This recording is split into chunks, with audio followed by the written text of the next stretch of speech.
Good morning, heart and soul. And a special good morning to those of you who I'm going to call our viewing participants, because given that our sanctuary is largely closed, other than those who are in service, I am very, very grateful for you tuning in. I want to remind you that I am on an adventure in faith.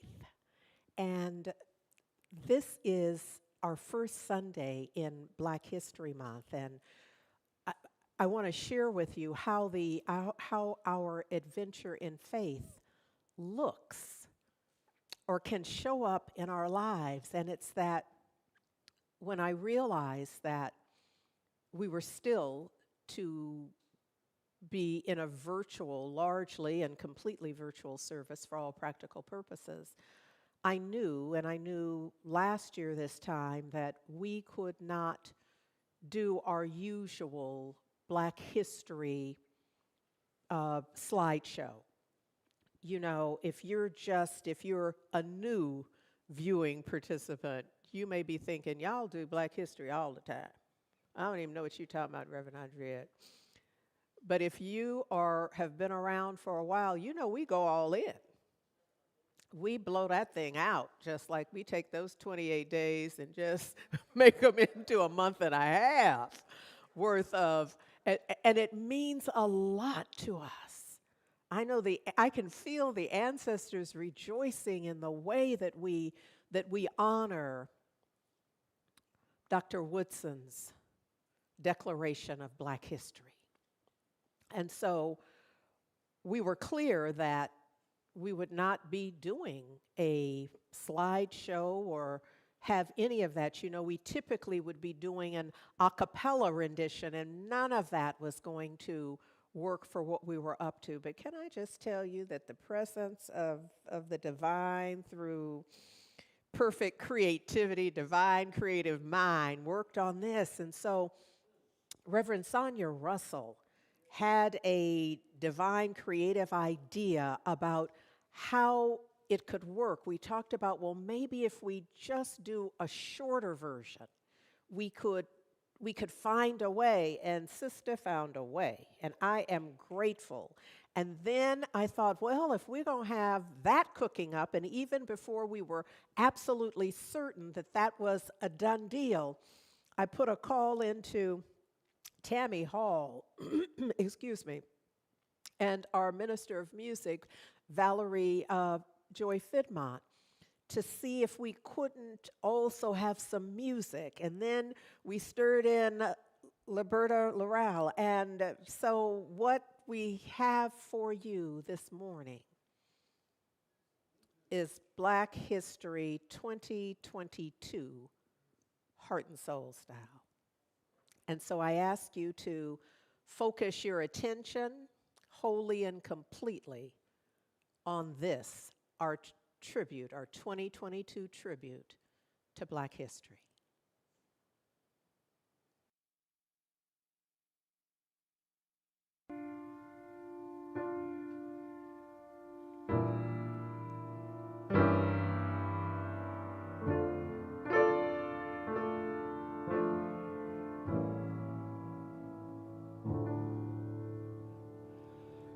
Wade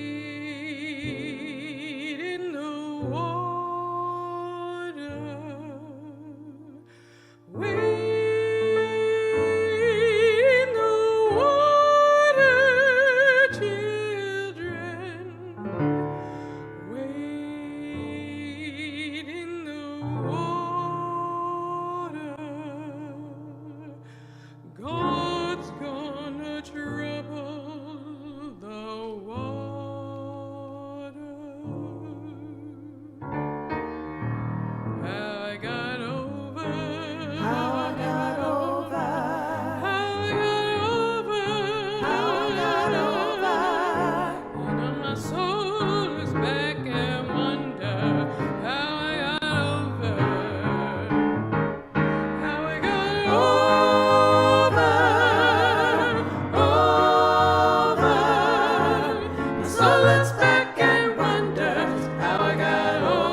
looks back and wonders. My soul looks back and wonders.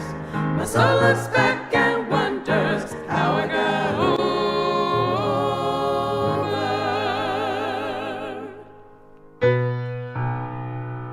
I ain't gonna let nobody turn me around, turn me around, turn me around. I ain't gonna let nobody turn me around. Gonna keep on walking, keep on talking, marching up to freedom land. I ain't gonna let nobody turn me around, turn me around, turn me around. I ain't gonna let nobody turn me around. Gonna keep on walking, keep on talking, marching up to freedom land.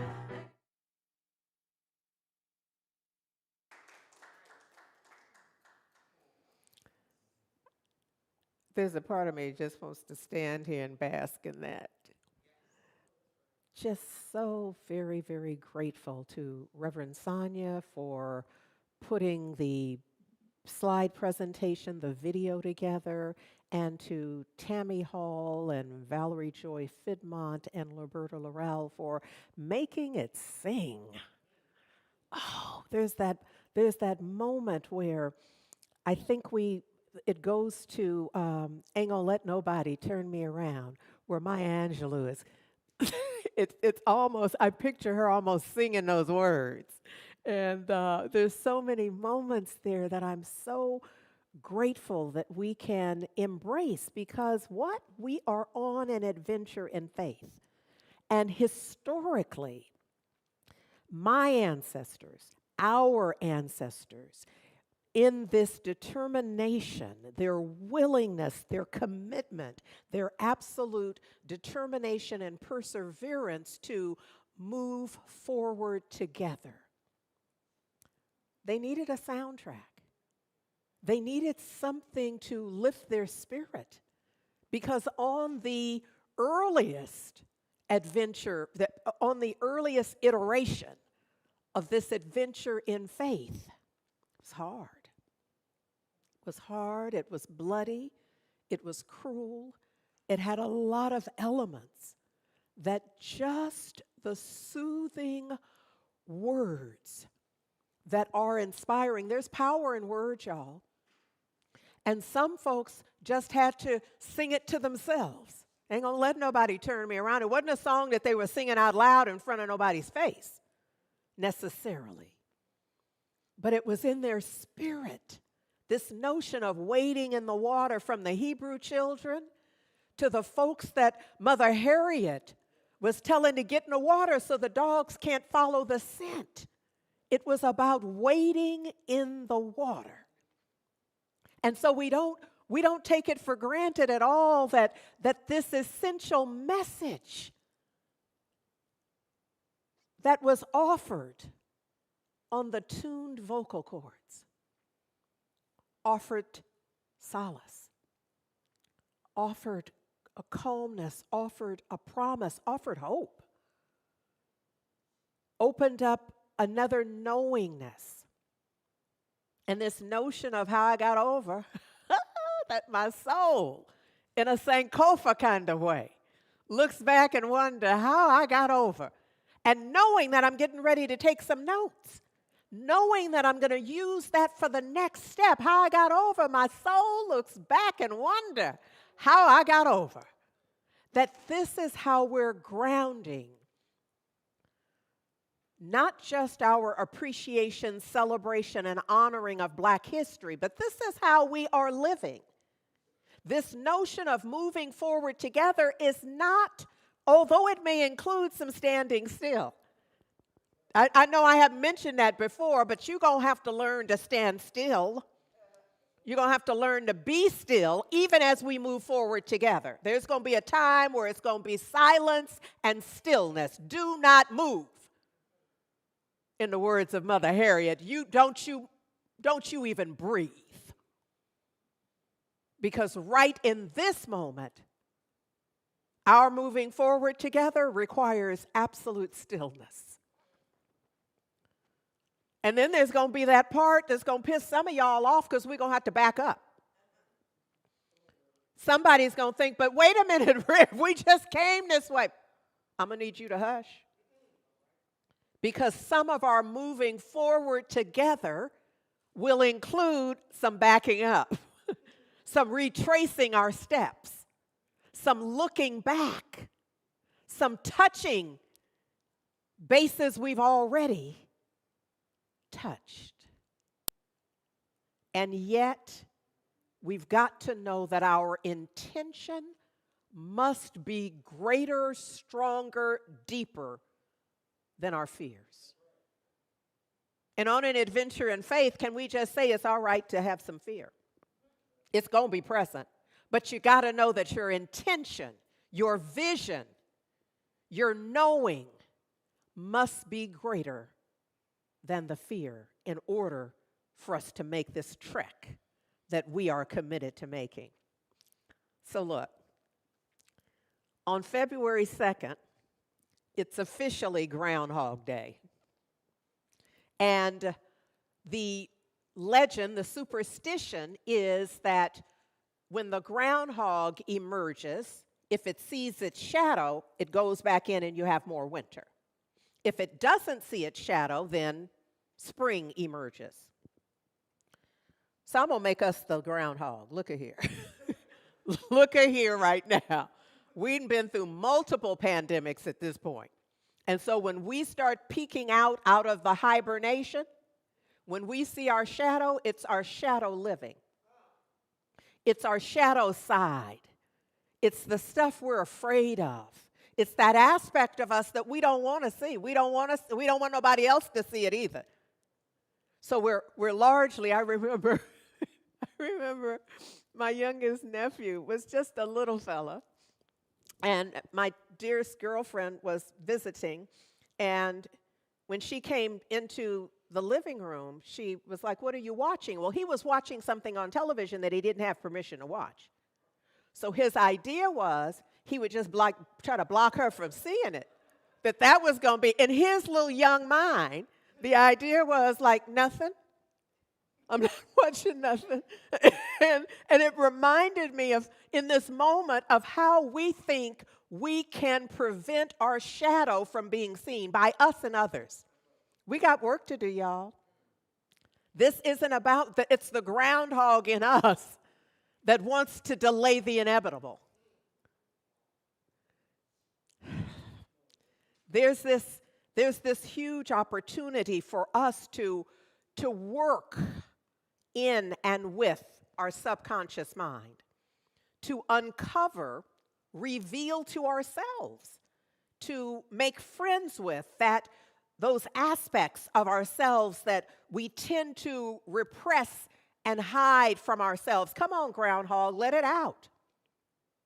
Be seen, because what we're ushering in is the newness, the spring, that time in which we can blossom, that time in which we can come into, dare I say, fruition. Now, what I know is that what we're hiding could be the effects of the residual effect, if you will, from trauma or parts of our personality that we subconsciously or sometimes even consciously consider undesirable. It's the shadow self traits that we can use, though, to further our evolution and our personal development. I hope that makes sense. Because it's an opportunity for us to look more righteously, more clearly, more honestly at the truth of our being in this moment. What is true for me? And in truth, I just want to remind you yet again that this is not a mountaintop teaching. This is not where you catch me meditating at the top and with the little halo light around me. This ain't that. This is me in the valley working it out. The reason I know this is because I've been there. And sometimes when I come to you, I have just emerged out of that on the walk to the pulpit. or during the talk. I do my best to not be the unhealed speaker. So largely when I speak of it, I do my best to be on the other side, or at least in the emergence of a greater awareness. See, this idea of Sankofa, and we often use the bird with the egg in its mouth looking back, and that looking back is my soul looks back and wonder how I got over, because I'm not there any longer. You see what I'm saying? And the egg in the mouth is the newness. It's what the groundhog in us is looking for. The opportunity to come alive, to emerge into the fullness of life. That's what that egg represents. It reminds us that we must continue to move forward, even as we remember the past. And I'm not standing here pretending that remembering, recalling, honoring the past is easy. For some gonna have to fall out in fetal position, and we just gonna have to support them. That's what the power in community. We can stand around them while they're in fetal position. And then at that point, when the groundhog in them peeks out to see whether it's safe to emerge, we can be a part of the welcoming them into the spring of their being. And as we remember to bless our past, we simultaneously plant a seed for future generations. It's our responsibility. It's ours to do. We're not just living this for the now. Some of y'all need to listen to your elders. I'm just saying. I know everybody didn't teach that. There are those from my generation that you couldn't live. You never would have lived to be this age if you weren't respecting elders. You just never you would not have been able to draw enough breath in order to get to this point. But I know everybody isn't still teaching that. The value in it is that they've already been in that valley that you're determined to get into, without knowing that what your determination is really your own demise. Look, when Mother Harriet Tubman was doing her amazing work as a Underground Railroad conductor, the folks who couldn't listen and wouldn't listen couldn't be a part of that track. Could only be with folks who could hear the voice and respond affirmatively. Other than that, you couldn't go. It's going to be a mess. You're not going to make it back. You're not going to make it to the destination, because that was part of this idea of truly, this is taking moving forward together to a whole nother level. But it required that level of commitment and engagement. Over the course of the decade that has been recorded, where she was operating as Moses, taking the children out of Egypt, one of the many challenges she faced was, as a conductor, you were responsible for keeping those who had been enslaved safe and keeping them fed. There are the stories told by, in the slave narratives, by those folks who went solo, how confusing it got at times, how desperate it got. They didn't have an awareness of food and what was poisonous and what wasn't, and so they were limiting themselves in ways, and it's a difficult, challenging, horrid trek. But it was made by folks who decided that would be better. They'd rather do that than stay enslaved.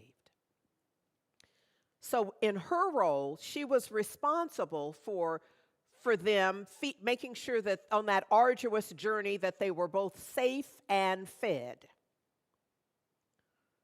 And often, as I said earlier, going through the swamps while they were being chased by teams of armed men and dogs searching for them, they would wade into the water. Now, as I was reading some of this and doing my preparation, I remembered seeing in movies, obviously, or depictions where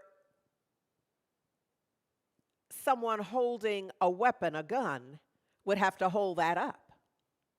And it occurred to me, I often wonder, how do people learn certain things? What are the lessons? What's the Sankofa moment? What's the lesson that, how does one know that that weapon can't get wet? I mean, how many have to get wet before you realize, oh, that's what the problem is? It cannot get wet at all. What is it that, as the conductor, what all do you have to know? Who do you have to be? How do you have to be in order for folks to listen? She would use an herb as a sedative to put on the bread and feed the baby so that they would be asleep.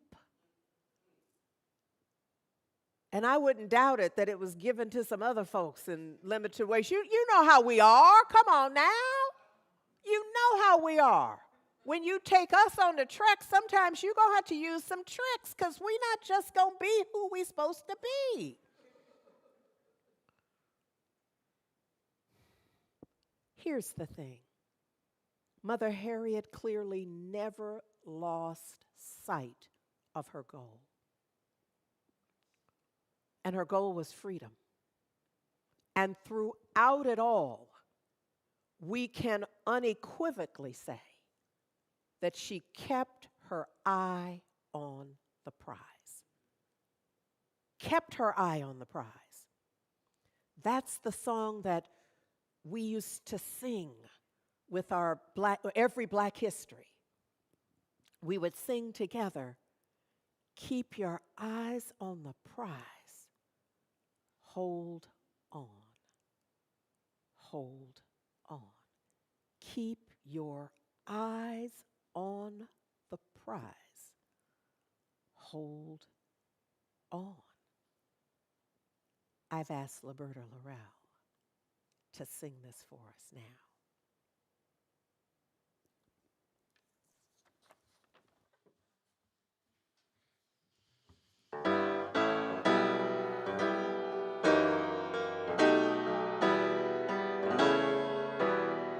Paul and Silas landed in jail. Didn't have the money for to go their bail. Keep your eyes on the prize. Hold on. Hold on. Hold on. Hold on. Hold on. Keep your eyes on the prize. Hold on. Freedom's name is mighty sweet, and soon we're all gonna meet. Keep your eyes on the prize. Hold on. Hold on. Hold on. Hold on. Keep your eyes on the prize. Hold on. Got my head on the freedom. Won't take nothing for it now. Keep your eyes on the prize. Hold on. Hold on.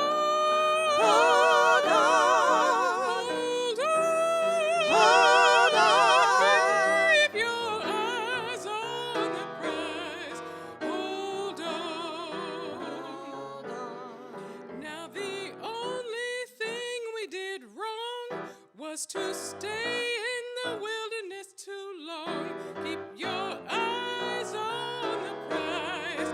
Hold on. Now the only thing we did right was the day we started to fight. Keep your eyes on the prize. Hold on. Hold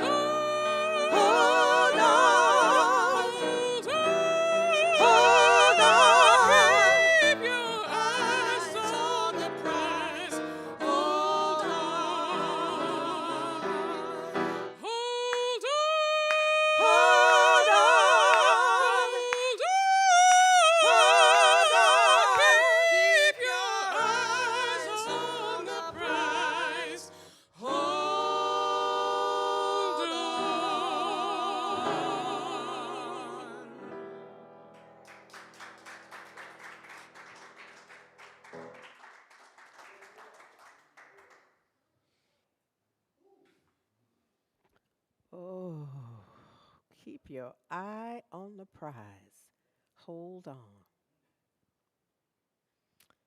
That's for us. That, with our eye on, let me just say thank you. Thank you, Leberta Lorál. Thank you, Valerie Joy Fidmont, and a special thank you for Tammy Hall. Just thank you.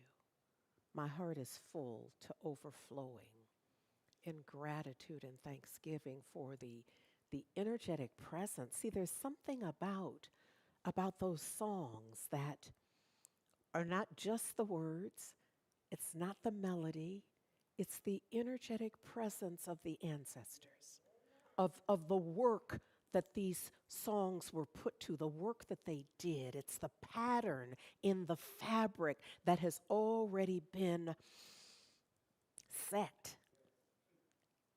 We are, in a sense, riding a divine wave around it. It's, wow, in this notion of keeping my eye. Can I just personally, join me if it works for you, but for me to commit to, for me to absolutely determine and commit and stick to keeping my eye on the prize. It means I'm going to have to take it off of some other stuff. It means that I will be required by my own decision, by my own inner guidance, to keep thine eye single, to make certain that I am focused on that matters most. So look, there's this idea that Ernest Holmes has shared, that Mary Baker Eddy has shared, that Emerson has shared, that Ernest Holmes says this way. He says, nothing but, and look, I am wanting, with this intention of keeping my eye on the prize, with that intention, from that posture, if you will, here's how I am bringing, I'm going to stir a little Ernest Holmes into this, all right? I know it doesn't quite fit with the theme and so forth, but I'm just going to stir him in because it's truth teaching. And I'm always going to make a little room for some truth teaching. Does that make sense? Okay. So Ernest Holmes says, nothing but the true answer can present itself to me. You see, when I'm in that stance, when I have my eye on the prize, and that means I have eliminated all the other distractions. They're there, but I'm not focused on them. So in that stance, nothing but the true answer can present itself to me. I stand guard at the door of my conscious mind, and nothing but that which I desire can enter. Why? Because I have my eye on the prize. I know from that posture, from that awareness, because I have my eye on the prize, everything that comes to me comes in the context. My understanding is clear about the connection because nothing else is getting through. Remember, I got my eye on the prize. So I know the solution to my problem is known in infinite mind. I know that for sure. And that the divine intelligence within me directs and guides me. Why? Because I got my eye on the prize. There's that part in the song that says, I got my hand on the freedom plow. Wouldn't take nothing for my journey now. That's the part that always, there's a part of me that almost wants to jump out of my skin because this idea of me having, well, first we got to get ready for the idea of my hand on being on any kind of plow. So now once we don't take a moment to get over that shock. But once we get past that, when we think that I have my hands on the freedom plow, Lord have mercy.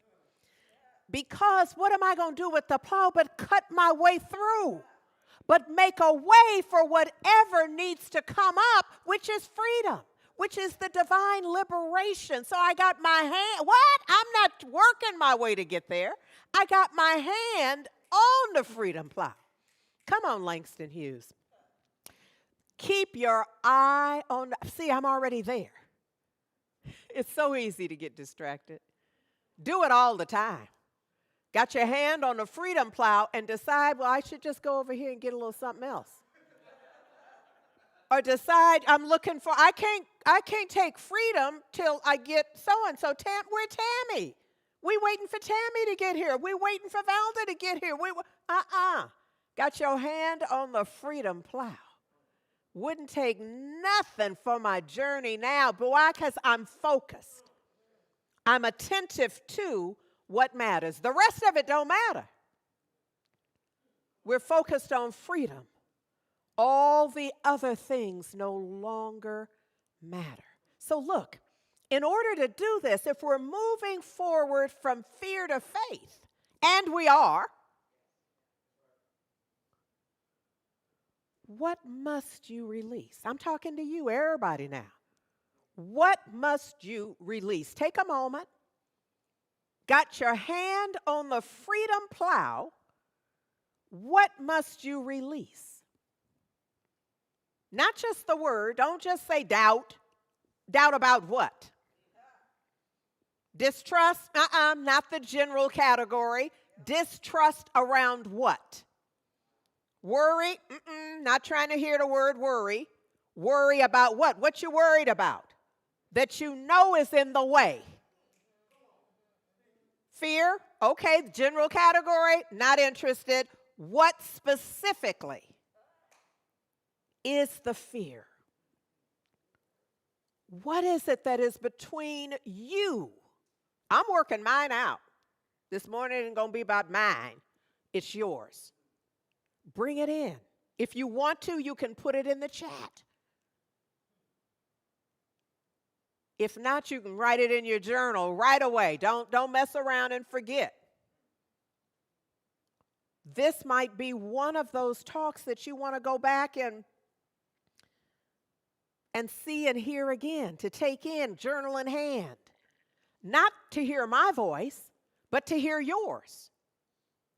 To hear your voice, your thinking, what comes up for you in this. Look, this notion of wading in the water and all that includes. The Hebrew children waded into the water and it parted, and then there are the stories about all the places, including in France now. There are those places in the world now in a variety of locales where the idea is that when the water is disturbed, troubled, moved, that something can happen in a healing way. This is not just superstition of biblical times. This is what folks swear to. And I can't even think of the place in France, in Paris, where I've been, where you see the crutches and the stuff that people have left for their own healing. But look, the story I want to tell is from John 5. And it's one of my favorites because I see me in it. I saw me in it the first time I had a conscious awareness of the story. I know I've heard it since I was a youngin', not paying much attention to it. But in time, I began to see myself in it. And it talks about that there was a certain place in Jerusalem that in Aramaic is called Beth Kesda. And in this place, it said there are 5 porches. And I have seen photographs of the ruins now. And then also architectural drawings of how it must have looked where they, where they back it up, I guess, forensically to give us a sense of if this is what's left, then these are the missing parts and this is how it looked. But regardless of those details, here's what happened. This was a place where the ill and infirm would come Because, again, when the water is moved, they believed that an angel was moving the waters. And when that happened, and there was no advance, wasn't going to be on the news in a Gil Scott-Heron kind of way, wasn't going to be televised. So people would not be able to get the television awareness and then run out and hop in the water. You needed to be there. And so there were those folks who were there and had been there for as long as they had been there to get an opportunity. And my sense is the way it's written that this troubling of the waters, this disturbance in the water, this angel moving the water didn't last for very long. So it wasn't a week-long process. It was a momentary process. And you had, I'm just hearing the metaphor in this. You're going to have to be ready and to get in it because it's not waiting for you. So look, so that's how the thing happened. But here's the point here. It happened that there was, and Scripture says, a certain man. And anytime it gives you a certain anything, certain man, certain whatever, certain, it means there's some specific criteria. It has to be this person, this descriptor, this consciousness in order for it to serve in this particular telling of it. This particular one, you see, it had to be this certain one because this one had been there for 38 years. Now, those of you who do numerology, work it out. But the point here is it's a long time in a state of consciousness. Now, I wish I could act like I don't have no mess that I've been holding for 38 years. There was a time when that was just absurd to me. But you see, the groundhog in me has seen the shadow. So I know that some of that, that's been there a long time. I'm acting like this is the first time I've seen that. Where'd that come from? Why would I? But the groundhog in me is like, that's that same. You been that girl. That's been going on a long, long time. So you see, I'm the certain woman in the story. See, the certain man has to be, the certain person in this story has to be the one that's hanging on to some mess. She said, not wanting to upset the congregation with what she might be otherwise thinking. The one in this story has to be locked in to some limited thinking. The one in this story has to be crippled by the way they are being, thinking, believing. You see, this certain one has to be so dug in. Y'all understand dug in? All right, everybody doesn't. You may have to help each other out at home. Dug in, attached to, believing they right. Gotta be this way, because it ain't gonna be no other way. This is how it is. Just the way it is. Got the diagnosis, that's what it is.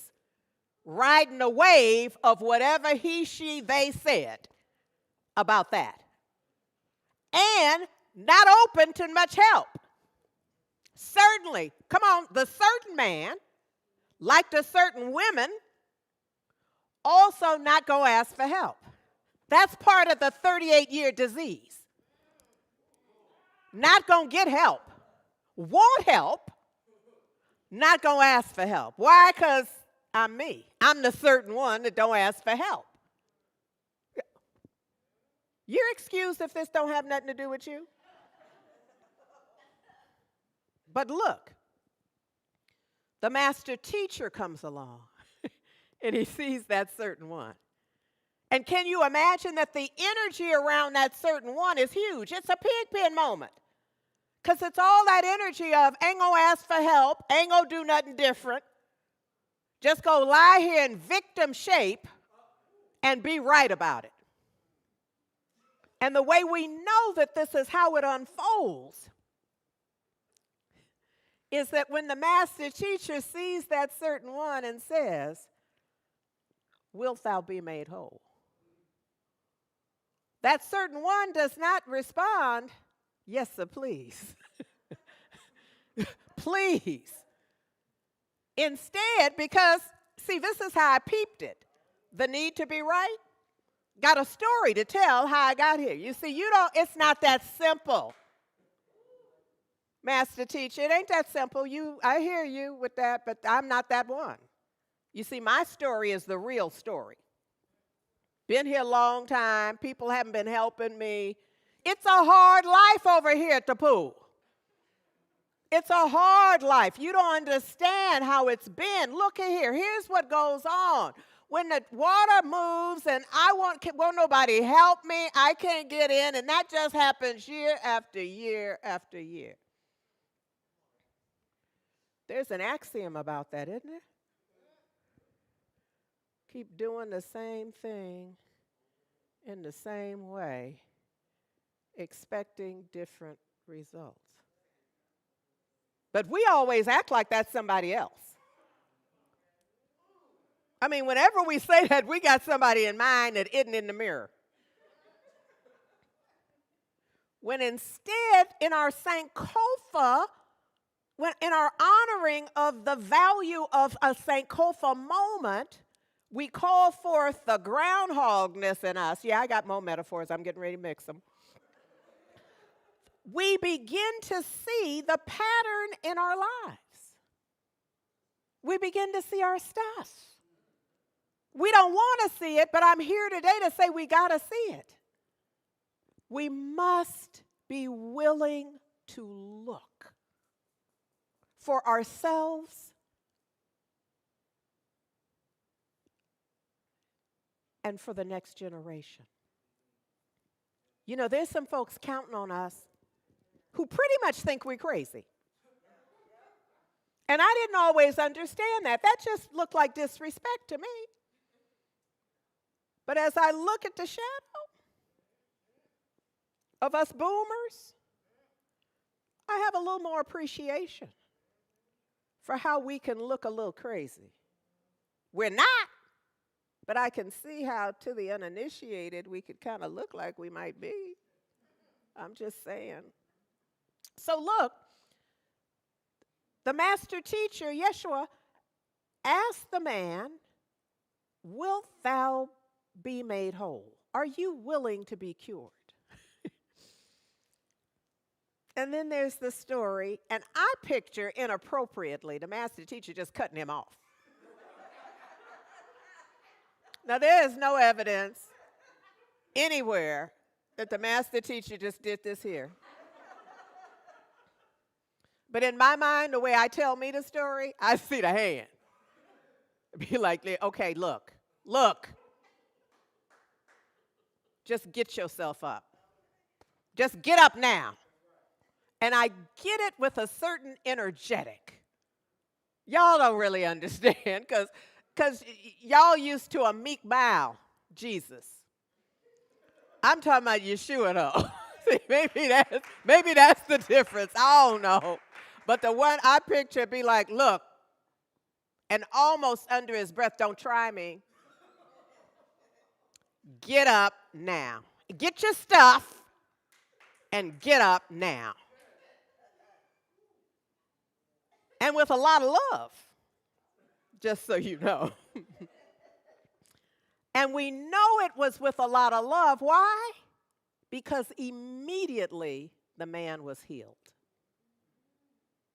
I'm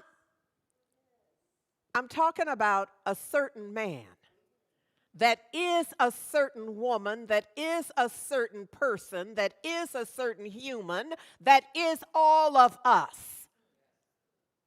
All of us who are stuck in our stuff. And when invited out of our stuff, we got a story. Well, you see what happened was. Oh, no, I beg your pardon. Well, you see what had happened was. when all that's required in truth is that we rise up. But look at here. It begs the question, so how we going to rise? How you going to rise up? Not which leg do you move first, but how you going to rise up? What's the rising in you? You know, this idea of the old folks sang the song of in the morning when I rise. It wasn't at the dawn. That's not the morning. It's the morning of your soul. It's the coming alive. It's the morning of your consciousness. It's the awakening of your awareness. That's the morning. It's nothing to do with the sun. Other than it in you coming into full awareness. Is this making sense, y'all? I know you don't think I can hear you, but I feel y'all. So look, how you going to rise? Are you going to rise empowered? Make up your mind before you start getting up. Are you going to rise empowered? Are you going to rise forgiving? Are you going to rise loving and loved? Or are you going to rise wishing that you were loved? Hoping somebody's going to love. Do you see the difference? Are you going to rise in the morning? Not a time of day, but as you come into awareness, certain person, how you going to rise?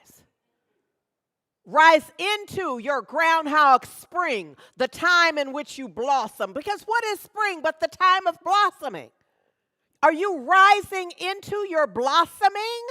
How you going to rise? Come on, Leberta. I'm going to ask you to just bring it to them. To bring it to them, because people right now, I'm saying, how you going to rise? That's all I have.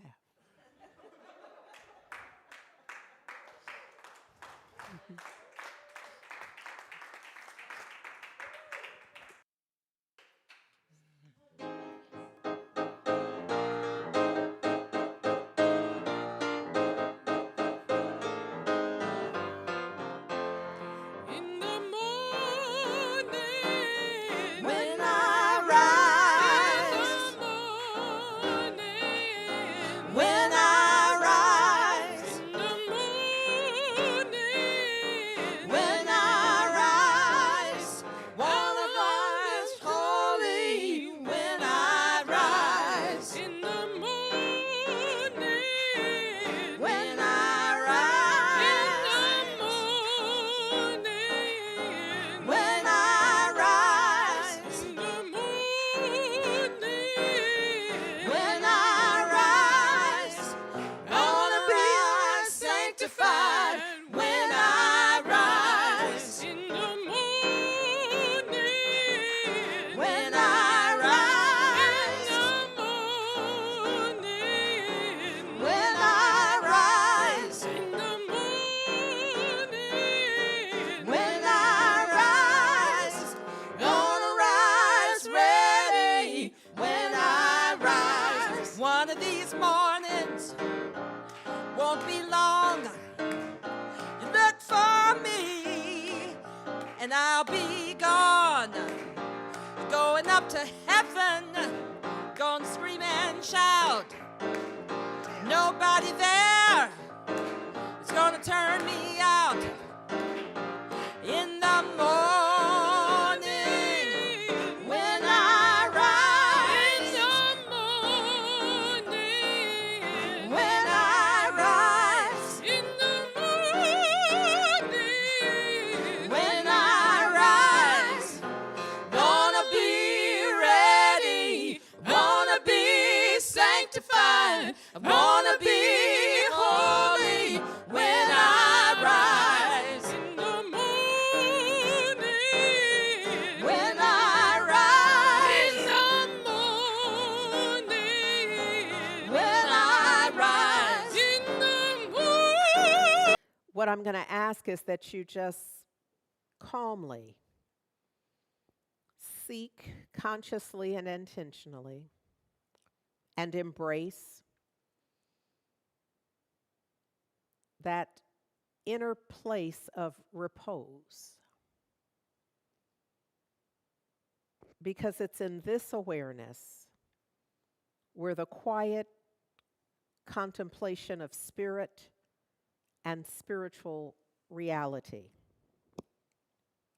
can take place. And I ask that you just allow my voice to speak our shared words, and just be open and accepting. It is in this state of repose that I am open, that I recognize that nothing exists but divine source. Just breathe that in.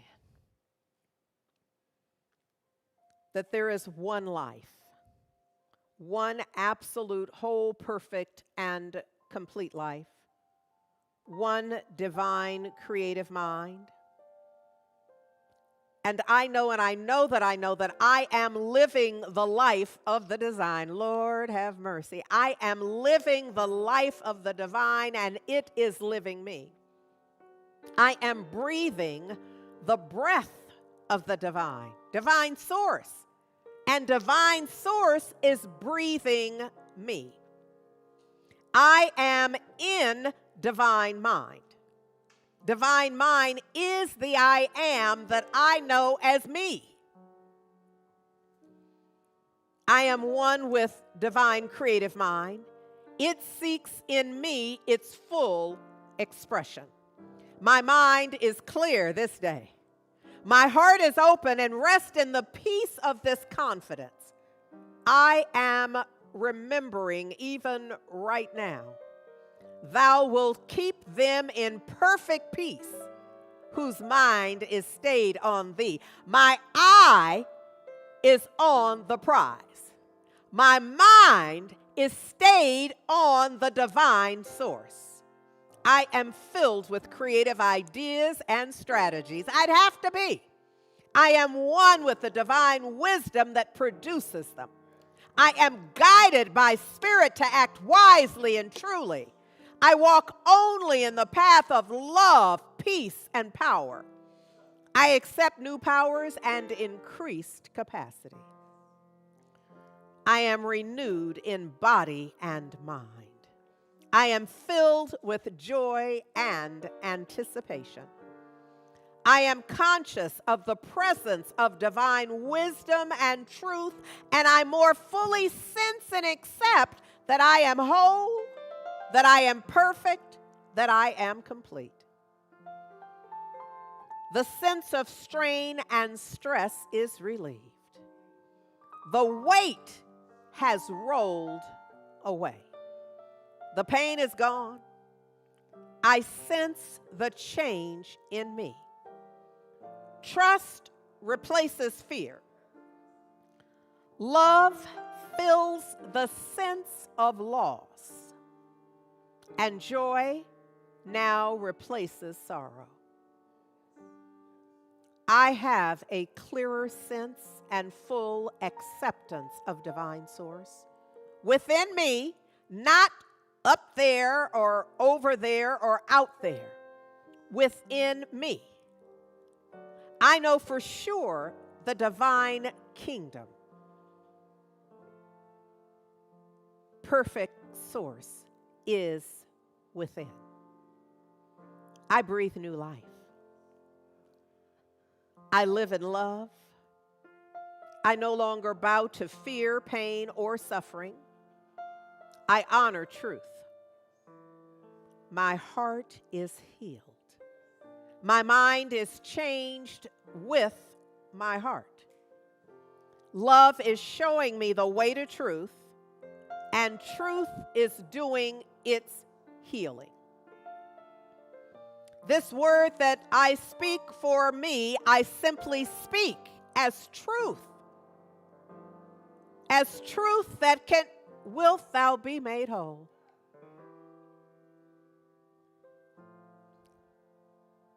I give thanks. I am grateful for this revelation of perfect truth. I give thanks for the perfect order of the universe and the perfect unfoldment of this word. I know it cannot possibly return void. It must absolutely produce in like kind. And for this too, I am grateful.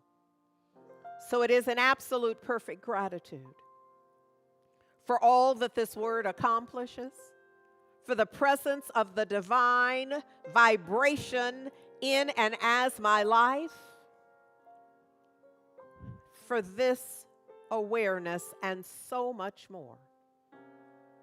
In gratitude, I release this word into the perfect activity of law, which I recognize as love. It's the love of divine source that covers and permeates absolutely everything, transmuting, transforming. And so I trust this word in perfect law. I know that it's done. I know that this is done. This is done, wholly done, sealed.